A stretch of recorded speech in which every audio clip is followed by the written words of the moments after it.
Assalamualaikum warahmatullahi wabarakatuh. Kembali hari ini kita ngaji Hikam Melayu kitab Futuhul Arifin fi Bayani Amalis Salikin wal Wasilina ilallahi ta'ala, yang merupakan terjemah dan syarah dari kitab Al-Hikam karya Syekh Ibnu Athaillah As-Sakandari oleh Muallim Haji Muhammad Sarni bin Haji Jarmani bin Haji Muhammad Siddiq Al-Alabi. Hari ini kita sudah masuk ke hikmah yang ke-35 kalau tidak salah lah. Bismillahirrahmanirrahim. Alhamdulillahirabbil alamin wassalatu wassalamu ala sayyidina wa nabiyyina Muhammadin wa ala alihi wa sahbihi ajma'in. Qala al-muallif rahimahullahu ta'ala wa nafa'ana bi ulumihi wa bi ulumi aslafihi fid dharain amin. Aslu kulli ma'siyatin wa ghaflatin wa syahwatin ar-ridha 'anin nafs, wa aslu kulli ta'atin wa yaqzatin wa iffatin adamur ridha minka anha. Pokok tiap-tiap maksiat dan lalai dan keinginan ialah meridai nafsu, dan pokok tiap-tiap taat dan ingat dan melawan hawa nafsu ialah tidak meridai keinginan nafsunya. Telah ittifaq semua arifin atau telah bersepakat di kalangan ahli ma'rifah dan ahli kebatinan, maksudnya ahli tasawuf, bahwasanya mencintai nafsu itu menutup segala kejahatan diri.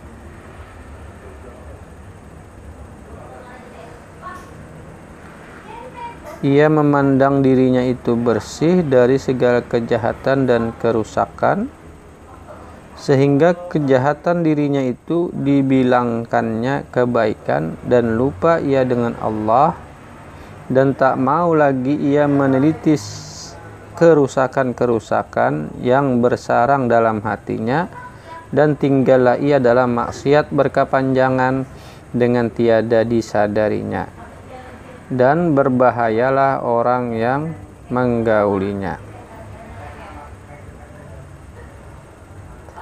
Dan siapa-siapa yang tiada meridai akan nafsunya, maka dia tidak mendakwakan dirinya telah bersih dari segala kerusakannya, dan tentunya dia bersungguh-sungguh untuk memperbaiki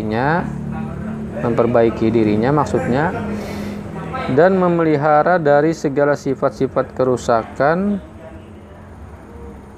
yang akan mendatanginya, dan untunglah orang yang mendekatinya, Jadi pokok atau asal daripada sifat-sifat yang tercela itu seperti dinyatakan oleh musannif Syekh Ibnu Athaillah As-Sakandari adalah karena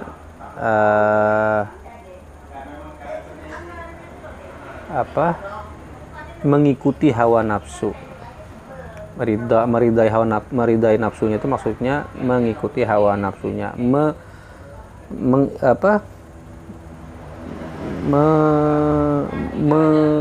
mengutamakan ego pribadinya. Sehingga dengan itu ia merasa telah berbuat baik, merasa telah meninggalkan kejahatan, merasa bersih dari segala kejahatan dan kerusakan, dan mengaku-ngaku bahwa ia telah berbuat baik, sehingga kemudian pada hakikatnya sebenarnya ia lupa dengan Allah karena ego dirinya yang terlalu besar, terlalu mencintai dirinya sendiri. Lalu dengan itu ia kemudian tidak lagi menerima kesalahan-kesalahannya, tidak mau merenungi kerusakan-kerusakan yang bersarang di dalam hatinya, sehingga ia kemudian jatuh dalam maksiat berkepanjangan tanpa disadarinya. Inilah perkara yang paling berbahaya, dan berbahaya lagi ketika ia kemudian diikuti oleh orang lain. Bergaul dengannya itu adalah sesuatu yang sangat berbahaya, kata muallif, karena bisa menularkan atau mengaburkan kebaikan daripada keburukan. Seakan-akan tampak baik, mengaku-ngaku baik, lupa bahwa diri ini sewaktu-waktu atau bisa saja kemudian terjatuh ke dalam maksiat. Tidak ada orang yang bersih sepenuhnya. Kita mampu menjaga diri kita karena anugerah Allah. Kita berlindung daripada Allah dari keburukan diri kita sendiri. Selain dari bisikan setan yang keji lah, tentu saja yang paling berbahaya di dalam diri kita itu adalah nafsu yang tersembunyi. Yang nafsu itu kemudian membenarkan dirinya sehingga ia melihat apa yang dilakukannya seakan-akan baik dan lupa bahwa keburukan yang dilakukannya, dan menganggap keburukannya sebagai sesuatu yang baik. Nah, orang yang semacam ini sangat berbahaya. Seperti perkataan musannif. Nah, ini masuk ke hikmah yang berikutnya. Wala antashaba jahilan la yarda an nafsihi khairul laka min antashaba aliman yarda an nafsihi. Fa ayyu ilmin li alimin radiya an nafsihi wa ayyu jahlin li jahilin la yarda an nafsihi. Demi sesungguhnya engkau bergaul akan orang yang jahil, orang yang bodoh maksudnya, yang tiada ridha ia dari nafsunya, lebih baik bagimu daripada bergaul orang yang alim yang ridha ia daripada nafsu. Maka tak ada faedahnya pengetahuan orang yang meridai nafsunya, dan tidak dibilangkan jahil bagi orang yang melawan hawa nafsunya. Jadi sambungnya tadi itu, bergaul dengan orang yang bodoh yang selalu melawan hasrat keburukan yang muncul dari dalam dirinya, dari nafsunya, dari bisikan syahwatnya, itu lebih baik daripada bergaul dengan orang pintar atau orang alim yang mengumbar hasrat dirinya, membiarkan nafsunya menutupi keburukannya, atau nafsunya melindas kebaikan-kebaikan yang mestinya dilakukan.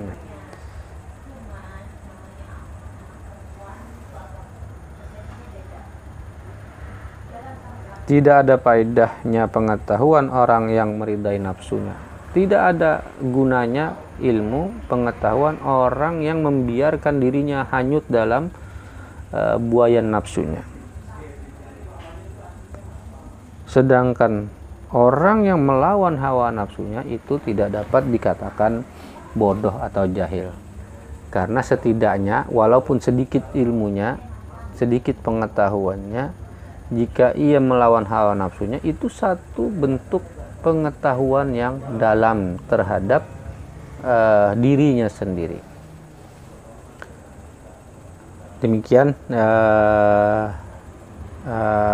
hikmah, dua hikmah yang dibicarakan hari ini tentang melawan hawa nafsu, tentang mengikuti hawa nafsu. Mana pilihan yang akan kita pilih, baik kita sebagai pelaku atau sebagai orang yang bergaul atau mengikuti orang-orang yang semacam ini? Kitalah yang menelitinya, kitalah yang memikirkannya, akan berada di pihak yang mana kita. Semoga ini berfaedah bagi kita dan bermanfaat untuk kita meningkatkan diri kita terus menjadi baik. Wassalamualaikum warahmatullahi wabarakatuh.